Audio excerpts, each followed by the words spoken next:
Coming up, we'll talk about ways to save money on your next Disney Cruise Line vacation. From the Bob Varley Studio in Orlando, Florida, this is the Diz Unplugged.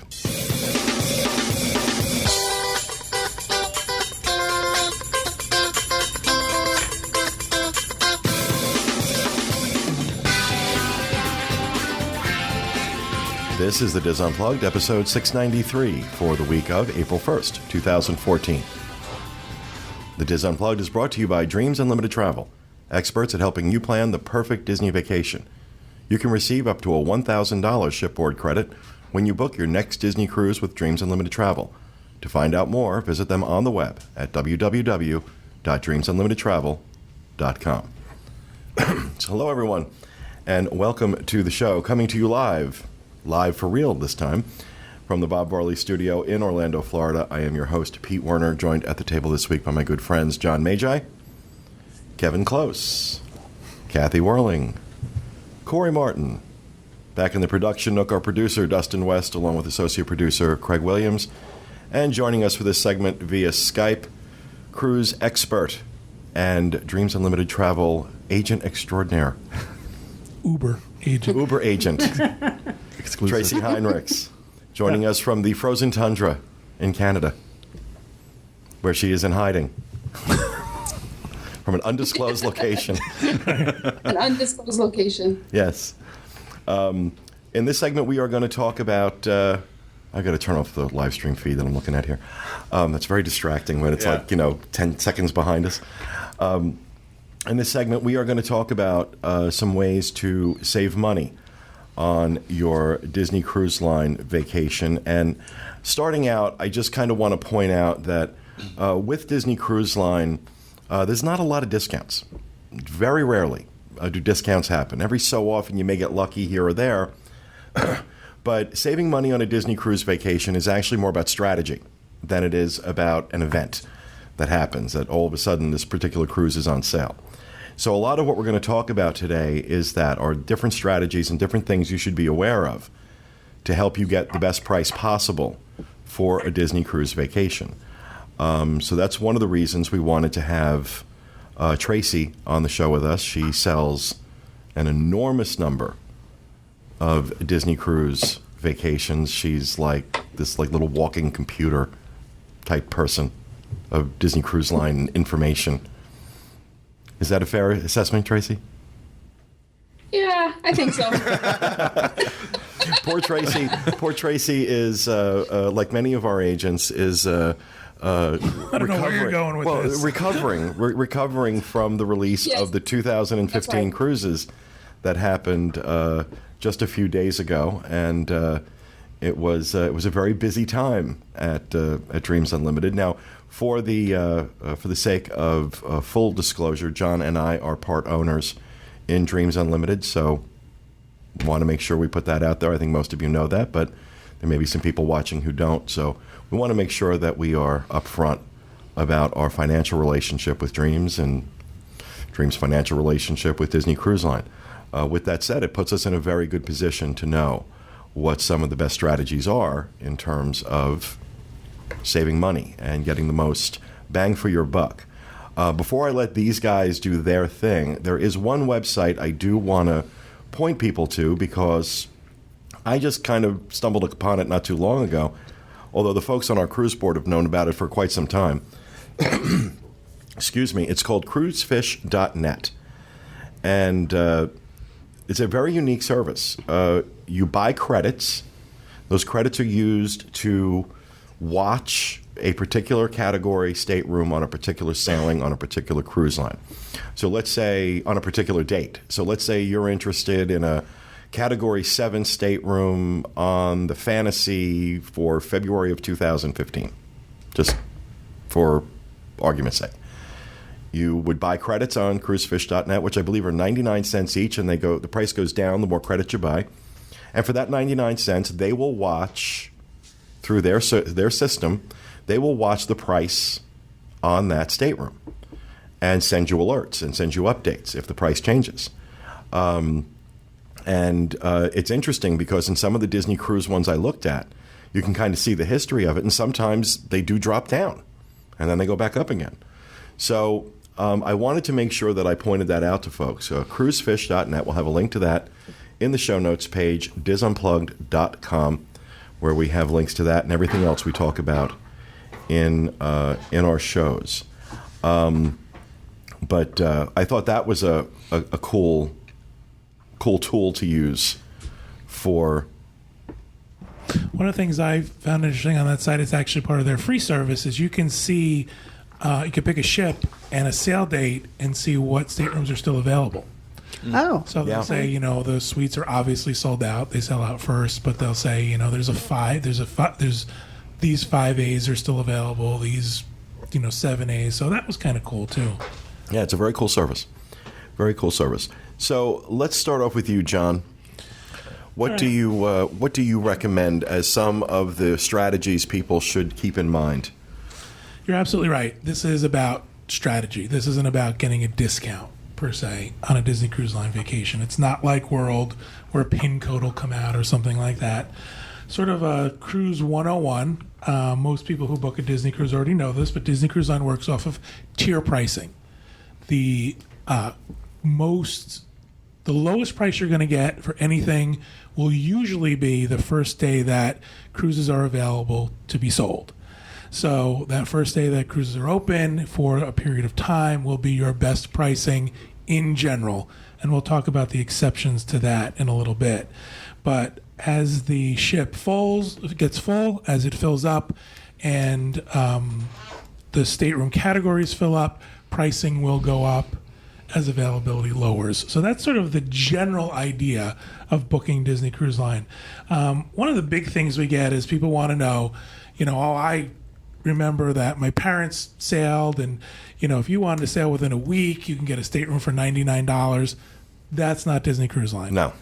I don't think that's most cruise lines at this point. Some of them out there are still doing things like that, last-minute sales, but that is definitely not Disney Cruise Line. So, something you want to watch out for. There's an exception to the book early thing, and that's this IGT, VGT, OGT category stateroom that Disney has invented. The GT stands for guarantee. I is interior, O is outside, or ocean is outside. O is ocean view. Ocean view, and V is veranda. And this is Disney's sort of answer to filling a ship that's not exactly full. And there are certain terms and restrictions for these fares that make it kind of, again, a strategy to book. This isn't something that's, I'm going to go out and I'm going to get a VGT and I'm going to be happy. They're released after final payment is due on a cruise. So it means if you've already held a stateroom, you can't get this rate on your current booking. You can't move a current reservation. And final payment on a cruise takes place how many days in advance? Depending on the stateroom, Tracy? If it's a regular sailing, it's 75 days prior to sailing date. If it's one of these specialty ones, something that goes out of Vancouver or something out of Europe, those are usually 120 days prior. And a suite can be out as well 90 to 120 days prior.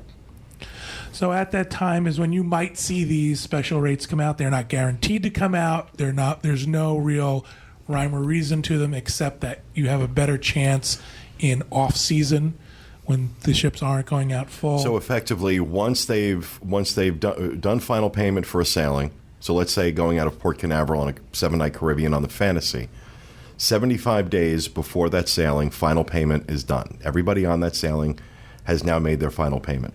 That is when they're going to open up these guarantee staterooms? And sooner, and closer to sail date as well, because they're within a penalty phase, and the penalties will also vary and things like that. So if so basically, I lost what I was going to say. Never mind. If you're willing to travel, if you're willing to sort of either take a risk and wait, that's when these come into play, or you're willing to do a last minute, quote unquote, trip. A trip that's closer to sailing, you might get these. Again, no rhyme or reason, no guarantee they will come out on any sailing, so please don't hang your hat on getting these rates. Right. These are basically, if by final payment they haven't filled the ship, they've got staterooms they've got to fill, and this is how they're going to do it. What kind of, how much of a difference is it in terms of price? On some sailings, it could be significant. On some sailings, it could be a good discount. It could be 30-40%, if not more. So, Wow. Yeah. Yeah, the other thing about them is typically we're seeing them, I would say on average, 30 to 45 days before sailing. And when they come out, it's because if they come out earlier than that, where people are only losing their deposit, sometimes it's still worth canceling what you've got and going with one of these. It'll still be The savings cheaper. can be that much. Wow. So that's just something that your agent's going to watch for you when it happens, and you're going to decide with your agent if it's worth it. Keep in mind, if you cancel what you have and you rebook, that new cruise is a brand new reservation. So you would have lost anything online that you booked. You would have lost any dining or powwow or excursions you booked. If you had main dining and is no longer available, that's gone too. They really are meant for the person who's going to book last minute. They've got last minute availability and they're making a brand new reservation. The biggest thing to keep in mind with these, they are 100% non-refundable, non-changeable. You have the option of interior, ocean view, or veranda, but that is the end of your options. So Okay. wherever your stateroom is, it's yours. You can't change it once it's been assigned. You can't say, I don't like that one, I want the one down the hall. You give up all control to Disney. Just want to point out that when you book it, payment is due in full and is non-refundable. So even if you change your mind, You're can't stuck. Can't get any money back. Yeah, you definitely want to get insurance if you're getting one of these, I think. It in general cannot be combined with any other Disney Cruise Line promotion. Can't be combined with Florida Resident or anything like that. They are currently allowing some sailings to be combined with the $50 Disney Visa discount, which is if you book your vacation in full using a Disney Visa, you get a $50 shipboard credit. But that's not something that I would hang your hat on as well. But you will get, again, plug for Dreams, you will get the shipboard credit that Dreams offers on those. So, and depending on the price of your cruise or the stateroom that you're in, that can be a pretty significant amount of money on the shipboard credit. So The problem is that this takes so long to explain that I fear that we're giving this more weight than it deserves. I fear that people go out and they say, well, I'm going to go and I'm going to wait for an IGT to come available. And when it doesn't, think about, that's going to ruin your vacation. That's going to be, you won't be able to sail because it's just, the ship is full. So we tell people all the time, please don't hang your hat on these. I think one more thing I want to point out, there are whole threads on the Disboards about watching for these to come out. So, people are onto this. This isn't a secret we're letting out that, oh, look, I learned this and now I can take advantage of it. People are going to jump on this as soon as they come out. So they go quickly. Yeah. They go within minutes of being released. I'm sorry. no, that's okay. The only other real quote-unquote discount or reduction in price for booking a Disney Cruise Line vacation is if you do what's called an onboard booking. While you're on the ship and you go to the rebooking desk, you could get a discount and a shipboard credit towards a future sail date. I say could because there are strict restrictions involved in this as well. Sail date restrictions where you might, and category stateroom restrictions where you might not get the full discount and the full shipboard credit. Tracy, do you want to go over onboard bookings? Or do you want me to... I will. And remind me when I'm done on board bookings, I also want to mention Florida resident rate and military discounts as well. Okay. So with the onboard bookings, currently they're offering 10% discount on your new cruise. You do have to sail on that sailing within 18 months of the date you booked it. There's usually also an onboard credit involved, which will range from $100 to $200, depending on the length of the cruise that you're booking. And also, you're going to pay 10% deposit on sailing 7 nights or longer. If the sailing is under 7 nights, you're going to pay the traditional 20% deposit. We can also move these onboard bookings once they're booked. So if you book a date and change your mind or you're not sure when you're going to sail, we can move them. The discount will follow as long as you're still within the 18 months.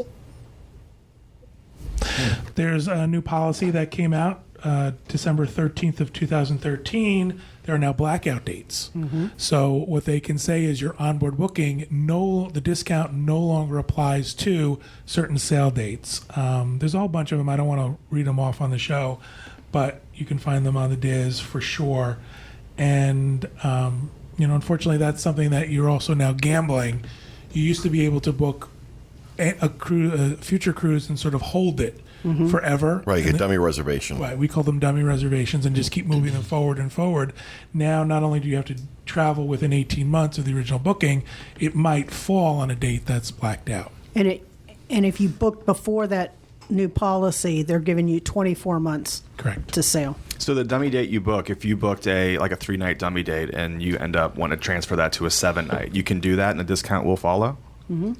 That is It correct. will. Yep. That is correct. All right, so then go on to really what the other discounts are out there, Tracy. Florida resident, military. The other two are Florida resident and military. And both of those discounts we're seeing very last minute. They're very similar, where they're usually coming in after final payment, 30 to 45 days before sailing. And the intention, again, is to fill a ship that hasn't been yet filled. So with those, with the Florida resident, Disney will still, at this point, allow us to add them to an existing reservation. So that even if it comes out after you've booked, after you've made final payment, we can apply that Florida resident discount to your reservation, and then you would fax in proof within 24 hours or 48 hours perhaps of your Florida residency. With the military discount, it works very much like the IGT OGT we were talking about. That cannot be applied to existing reservations. That is new reservations only. And how significant are the savings for military families when they get the military rate? I would say they probably range 20 to 30%. They can be higher or lower. We typically see them on the shorter sailings. It's a lot more rare to see them on the Fantasy, for example. They are there occasionally. Florida resident is probably more significant than that. The thing about both of these is often like a veranda category will be the same price for all of them. So you may get, you could get a 4A for the same discounted price that a 6B might be. So they can be significant savings. When we talk about Disney Cruise Line and we talk about discounts and savings and trying to save money on it, we're kind of using vernacular that I think we should explain. And part of that is the stateroom categories. You want to talk a little bit about how stateroom categories work and pricing works based on that, Tracy, or do you want me to do that? Sure. There's a number of ways that pricing is determined. So it starts with the basics. It starts with whether your cabin is inside with no window, whether it's ocean view with a window of varying sizes, and then whether or not you have a balcony. So there's a number of categories within that range. So starting with a standard inside stateroom would have no window. It would not have the split bathroom, a little bit smaller. And then you can move up to a deluxe inside that would still have no window, but be a little bit bigger with the split bathroom. So there's a number of categories within each type of stateroom. And within those, they will be based on, typically the size will be sometimes different. For the most part, the differences are going to be location on the ship, what deck they're on. Sometimes, for example, on an Alaska sailing, a 9B or 9C down on deck 2 can be as much as $1,000 or $1,500 less than the exact same stateroom in a 9A up on deck, maybe 6 or 7. So there's a lot of variety of pricing based on how high you are going on the ship. So that's another way to save money is by maybe accepting a lower deck, and you're going to save some money. Same thing when we get to the verandas. There's varying types. We have the regular verandas that will maximum of 4, and then we get into the families that will sleep up to 5, and those are your category 4s. You want to pay attention. The category 7As on the classic ships, those are your navigator verandas, kind of an enclosed veranda. But if the veranda is important to you, the navigator veranda for 3 people or less may be an option because you're going to save a little bit of money on it. Right. By having that enclosed veranda instead of open air. One of the things that's happened on the newer ships and also on the rehab for the Magic is that Disney has made inside staterooms are what they're calling magic portholes. Mm-hmm. These are the ones that have this sort of video screen inside where you can see outside. So the phenomenon we're seeing is that these are actually going up in price faster than a regular porthole room. So that's something to watch too is, someone might say, well, why is my, category 8 stateroom more than if I wanted a 7? It's because of popularity of that stateroom. And then only Disney could make inside staterooms more successful than outside staterooms. And, when they talk about the magic porthole, it's like it's a large video screen that is on the wall that is linked to cameras that are outside the ship. So you're seeing everything in real time. You're seeing what's outside the ship in real time. And, except they'll add like little things like, Mickey swimming by, or, some characters will pop up. So these things are, really very cool. And they add quite a bit of character to the room, add some light to the room. And they're cool. And people book them. People book them, people want them, and they'll get them. And in some cases, like John was saying, they're spending more for one of these than a room with an actual porthole, which is, kind of bizarre. It's kind of Disney brilliance. Exactly. Now, let me ask you this. There really are two styles of ships that we're dealing with Disney. We have the newer ships, which are the Dream and the Fantasy, versus what Disney refers to as the classic ships. I call them the old ships, the Wonder and the Magic. Are there pricing differences between the classic ships and the new ships? It's depending on what itineraries they're sailing, mostly. Comparing apples to apples. Big chunk of the winter, we saw the Wonder going out of Miami, so those were considerably less than what we were seeing the Port Canaveral, Bahamas, and Caribbean sailings being. Now, when the Wonder is in Vancouver doing Alaska, obviously its pricing is reflecting Alaska. It's hard to do an the apples Magic and to the apples. Fantasy and the Dream were all going out of Port Canaveral for a while, and they were pricing quite similar. The Magic, once it was redone, the pricing on some of the sailings I've been pricing, it's actually more to sail on the Magic than the Fantasy. I think because of some of the updates they've done. Wow. So Right. it's really varying from sailing to sailing. Right. The excitement over the Magic being rehabbed is something that affects price for that ship. But yeah, again, it's really hard to really do apples to apples because of the itinerary. We mentioned these brand new 2015 sailings. We saw pricing that I don't know if I've ever seen on some cruises. So, and Disney got it. People were spending it. Tracy, one of the notes you passed along to us before the show, which I thought was really interesting, is that you're seeing some scenarios where doing back-to-back 3 and 4 night sailings are cheaper, coming out to be cheaper basically than doing a 7-night sailing on the Fantasy. Now, of course, that means you end up going to Nassau twice. You're not going to St. Thomas and or depending on Eastern or Western Caribbean, but you're still getting 7 nights on the Dream, which is a beautiful ship in its own right. How much of a difference in price would you say there is between doing a straight 7-day sailing versus a back-to-back 3 and 4? Again, it's varying based on time of year, but I know the one that I've done recently, that family was saving about $1,700 in doing a back-to-back Bahamas on the Dream over doing the same date 7-night on the Fantasy. And this Now, makes part of that was the Fantasy is it's demanding more money in the summer. People are thinking they need to do that 7-night, and they're not as much doing the 3 and 4 nights in the summer months. And so, but in this case, it was a savings of almost $1,800. Wow. There's also a port issue here too. Is that if you do a 3 and a 4, you actually cut out one port out of the itinerary. You're going to Castaway Cay twice on a back-to-back, so that will affect the price as well. The less port stops you have, the true. You're not paying the port charges. Right. But I think 2 visits to Castaway Cay is a selling point. Yeah. They have what they call double dip cruises, which are going to Castaway Cay twice. These are some of the most popular sailings. The only downside I can think of that is I would imagine you have to get off the ship and get back on, go through customs and all that stuff. That's true. You actually don't. No. Oh. No, that's right. And a lot of times they once let you you've done keep it the same first time, stateroom. they have you set up as a back-to-back, and you stay on in between. Usually we try to book people in the same stateroom when possible. They do have to leave the ship for a short period of time. They stay in the terminal, and then they can come back in, usually sooner than anybody else, actually. That was one of the Disney differences. it's very convenient to do a back-to-back. They used to be And able to what's stay on also the whole happening, time. sorry, John, Sorry.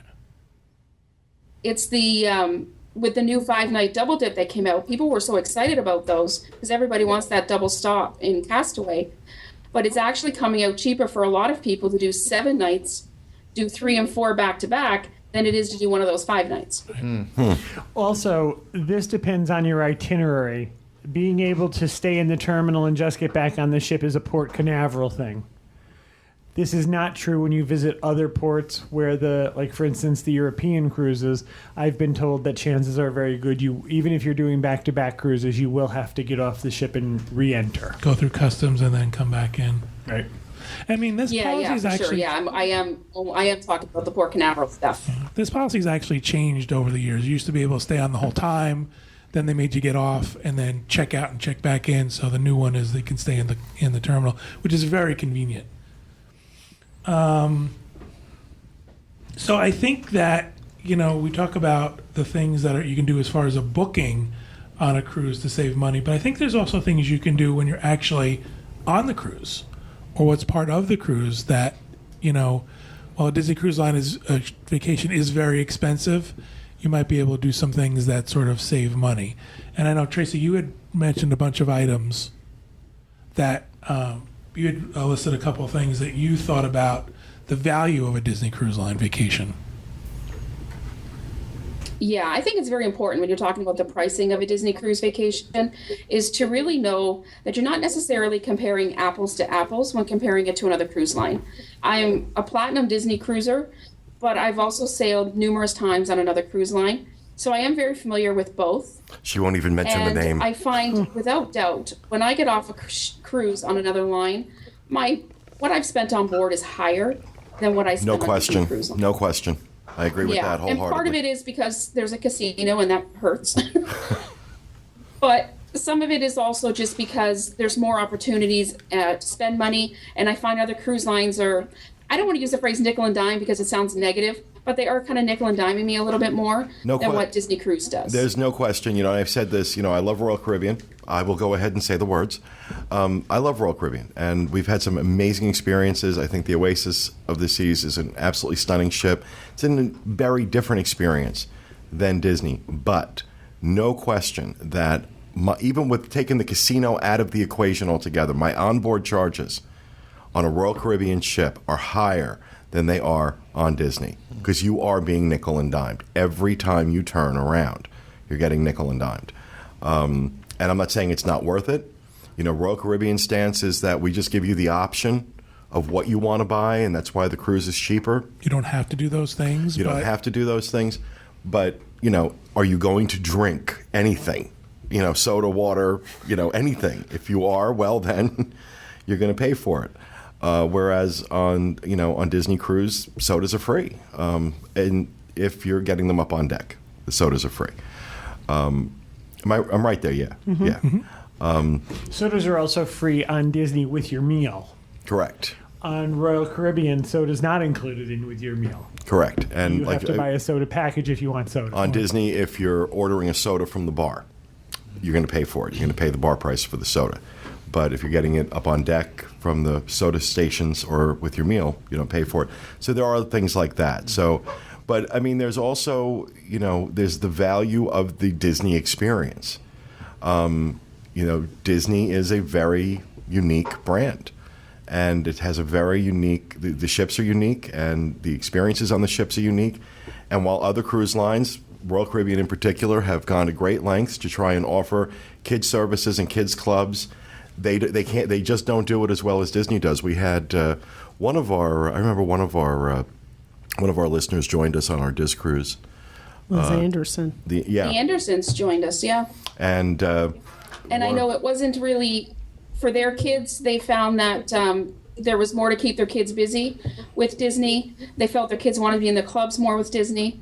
But also it's important to note on Royal Caribbean and many other cruise lines, outside of the basic, we're going to watch your kids during these hours, you're paying for kids clubs. So if it's after 9 o'clock, you're paying per hour per child. Right. Whereas on Disney, you're not. The other thing to mention as well, I find with Disney Cruise Line, you're paying for the first class experience up front. So the meals that you're getting in the dining room, the 3 restaurants with the rotational dining, these are all things you're paying for up front. I find the dining experience on Royal Caribbean to be a little bit more generic in the dining room. Correct. Which makes me want to upgrade to the specialty restaurants even more. So again, that adds to the expense. It's kind of, in my head, I kind of explained it to clients like this. If you're going to stay at Disney World and you're booking a moderate resort with your plus dining plan, you've got the options to upgrade where you want to. And so that price isn't going to compare to if you booked a monorail resort with a deluxe plan and maybe a platinum plan where everything is all included. That's the experience you're getting with Disney. So you're getting everything included. Not everybody needs everything. So that's where the decision comes in per family. I think one of the biggest expenses that people have on a cruise, depending on what you like to do on a cruise or not, especially for Disney, is alcohol. Yeah. Right? Our bar bills are usually pretty high. Disney Cruise Line's policy on bringing alcohol on the ship or bringing your own drinks on the ship has changed over the years. Yeah. I have got their current policy, so I think this is something that might help some people save some money. Adult guests ages 21 and older can bring alcohol on board, following the guidelines that are below. Alcohol brought on board may not be consumed in any lounge or public area. Guests who arrive in the dining room with a bottle of champagne or wine that has been brought on board, will be charged a corking fee of $20 per bottle. Beverages must be packed in your carry-on, Correct. which does not exceed 22 inches wide, 14 inches high, and 9 inches in deep. So they are limiting how much you can. Right. You can't bring your keg. No. Coolers filled with personal items, soda, alcohol, chips, candy may not be brought on board. And Disney Cruise Line reserves the right to remove anything from your luggage at any time. So if you think you're going to get around this and put a couple bottles in your checked luggage, they have the right to Those go in X-ray and machines take see it. that. Yep. But this is a way that if you don't want to pay, ridiculous prices and you want to bring a couple bottles of wine on your cruise, Or it's even hard liquor. I mean, Exactly. that stuff's very expensive on Make board. no mistake. You can save a lot of money Yeah. bringing your alcohol on board. I mean, provided you're not a flaming alcoholic that has to drink a fifth of rum every day. Hi. But if you're on a 7-night cruise, Then, Yeah. you're or talking 3-night. what in terms of what the average person would drink on a cruise. If you can carry that on, it saves a lot of money. I mean, the average drink at a bar on the cruise, you're looking at least $10. So that adds up when you're doing that 3 or 4 times every night. And if you don't have to do that and you can bring it on with you, I mean, that's a significant savings. They do offer things like wine packages where you can purchase your wine in advance for each meal. I'm not a wine drinker. I don't know if The markup on those wines, it's just like in any restaurant, the markup on those wines is extraordinary. I mean, it is extraordinary. We're talking 100 to 200% markup on a bottle of wine, which you're going to get on a cruise ship or even in a restaurant too. I mean, it's not just cruise lines. Versus what you're going to pay for it if you go get the exact same bottle of wine at your local liquor store. Now, I do have to say that other cruise lines offer you the opportunity of paying for your drinks in advance. You can buy on a Royal Caribbean ship, you can buy an unlimited drink package. Correct. It's not cheap, No, it shouldn't be. but I think it was $75. What was it? $75 a day. I don't remember. Per but person, yeah. Yeah, but that meant, and there were restrictions. I mean, you couldn't order the top shelf stuff if you were just ordering mixed drinks, but you can prepay that. That allows you to know what your bar Right. bill's going to be. Exactly. We also had some folks on a cruise that we were traveling who actually sort of tested this, and they believe that they got their money's worth. Certain drink a day, they would say, look, now I've kind of gotten my money's worth. based Beer on the price of drinkers it. seem to think that the package that was meant for them was worthwhile. They drank enough beers to see that it was, not the profitable is not the right word, that it financially it worked out better. Right. It would have been. Exactly. It's better than if you had bought it at the bar. Right, if you one after purchased the beer other. by beer. Again, that's not Disney Cruise Line. Right, exactly. Let's be clear about I that. want to make sure that people understand, too. I think we've talked about this many times in the past, but your gratuities are always added to your bar bill. Whatever you buy at the bar, it's going to be on that. Plus, there's another little line that says gratuity. So be aware that they've already added the gratuity to it. Don't double tip unless you particularly like the bartender or you're getting really good service. Right. They don't make it very clear that the gratuity is included because it'll be, when you look at your receipt, it'll be there. But then down where the signature is, there's a line for tips. So if you're not paying attention, you're going to think, oh, the tip's not included, and you leave an extra tip. So. This is also true in the coffee bar where you pay for your coffee drinks. Right. Exactly. But so like I said, it's a lot more strategy than it is looking for a particular event. And part of any good strategy for getting the most out of a Disney Cruise Line vacation or finding discounts is absolutely spending time on the Disney Cruise Line forum on disboards.com. Those are the most knowledgeable people out there, with the possible exception of my agents. But these folks are watching everything that goes on. The information is right up to the second. They're on top of everything.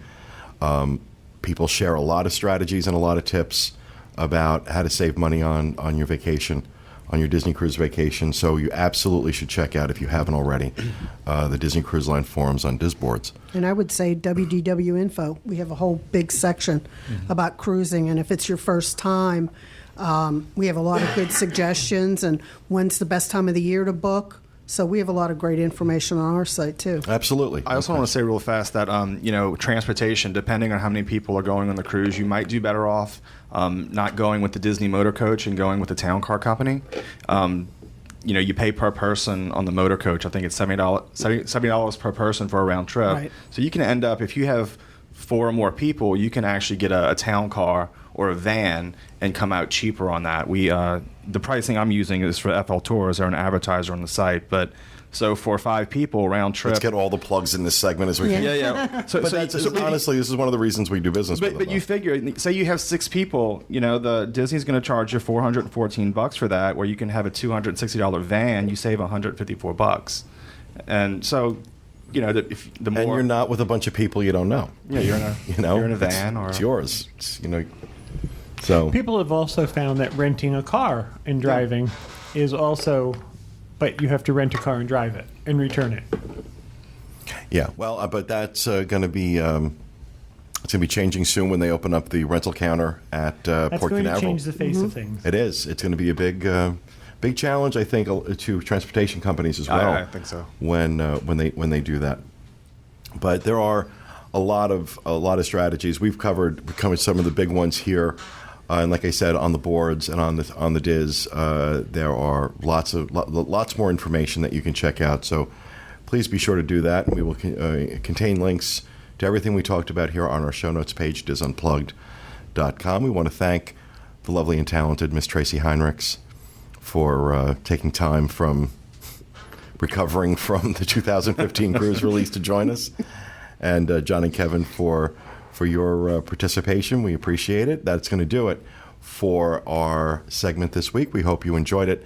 We'll be back with you again next time with another edition of the Diz Unplugged. Thanks for being with us, everyone, and remember, stay out of the damn lakes. Have a good week.